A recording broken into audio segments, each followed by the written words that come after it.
अस्सलाम वालेकुम। इस वीडियो में बात करेंगे congenital malformations of oral cavity and pharynx. जो मोस्ट इंपॉर्टेंट है वो है क्लेफ्ट लिप और क्लेफ्ट पैलेट।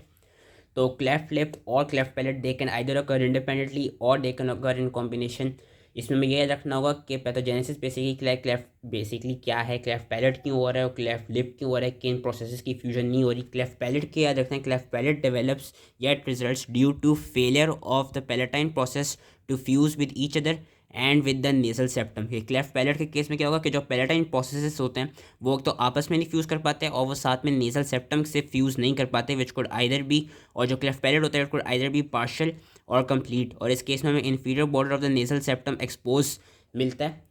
क्लेफ्ट लिप इसलिए होता है कि cleft lip results due to failure of fusion of the maxillary process with the median nasal process. Cleft lip could either be unilateral और bilateral and complete और partial. यहाँ पे इन्होंने case दिखाया हुआ है क्लेफ्ट लिप का जो कि यूनिलेटरल है, लेकिन ये केसेस में बायलेटरल भी हो सकता है। और ये डेवलप क्यों होता है, क्लेफ्ट लिप इसलिए डेवलप होता है क्योंकि जो मैक्सिलरी प्रोसेस है वो मीडियन नेजल प्रोसेस के साथ सही से फ्यूज़ नहीं कर पाता। क्लेफ्ट पैलेट इसलिए हो रहा था कि पैलेटाइन प्रोसेसेस आपस में फ्यूज़ नहीं कर रहे थे और नेजल सेप्टम के साथ फ्यूज़ नहीं कर रहे थे। तो ये चीज़ याद रखनी है इसमें। जो क्लेफ्ट पैलेट होता है इनमें हमें क्या सिम्टम्स मिल सकते हैं कि regurgitation of food occurs into the nose, क्योंकि अगेन क्लेफ्ट पैलेट हुआ है तो जो वो है जो सॉफ्ट पैलेट है वो सही से नेजोफेरिंग्स के लेवल को नेजोफेरिंग्स के लेवल तक एलिवेट नहीं हो पाता, जिसकी वजह से जब हम फूड खा रहे होते हैं सो देर इज़ अ चांस कि वो जो फूड है it might regurgitated to the level of nose, और साथ में उनको यूस्टेशन ट्यूब डिसफंक्शन भी मिलता है। और क्लेफ्ट पैलेट और क्लेफ्ट लिप दोनों की वो क्या होती है, ट्रीटमेंट क्या होती है, रिकन्स्ट्रक्टिव सर्जरी होती है। So that was all related to the palate. अब हम आ जाते हैं malformations of the tongue. Macroglossia, macroglossia as the name suggests macro, इसमें टंग बिगर इन साइज हो जाती है। It occurs due to acromegaly, cretinism और lymphangioma of the tongue.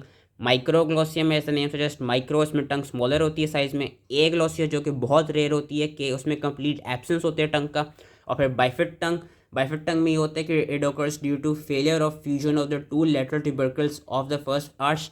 And फिर जो इंपॉर्टेंट है टंग के केस में वो है टंग टाई या एंकाइलोग्लोसिया, जो कि उन्होंने यहाँ पे दिखाया है कि इसमें क्या होता है कि tongue is attach to the floor of the mouth by a short frenulum, जो कि हम यहाँ पे देख भी सकते हैं, जिसकी वजह से there are limitations of the tongue movements, speech affect होती है and patient is unable to protrude the tip of the tongue beyond the lower limits, beyond the limits of lower incisors. इसकी भी ट्रीटमेंट सर्जरी होती है। इस case में ये होता है कि जो टिप ऑफ द टंग है, ये जो लोअर लिमिट के जो वो हैं इंसाइजर्स हैं, इनसे आगे तक टंग को प्रोट्रूड नहीं किया जा सकता क्योंकि वो नीचे से अटैच हुई हुई होती है।